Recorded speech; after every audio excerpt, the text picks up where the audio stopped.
Perang Aceh meletus pada tahun 1873, di mana Belanda dapat melabuhkan kapalnya di pantai Cermin. Hal ini dapat terjadi berkat bantuan seorang ulai balang di wilayah Meraksa yang menguasai ulai lieu bernama Tengku Nek Raja Muda Setia.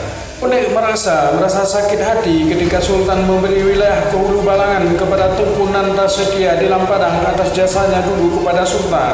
Padahal awalnya wilayah tersebut adalah miliknya. Tengku Nek merasa bila mempersilakan Belanda masuk melalui wilayahnya dan kemudian Belanda berkuasa, ia dapat merebut kembali wilayah Lampadang tersebut. Sampai berakhirnya Perang Aceh, ia dikenang sebagai ulai balang yang berkhianat seperti halnya Panglima Tibang. Pengkhianatan Tengku Nek terekam sampai sekarang dalam pikiran orang Aceh.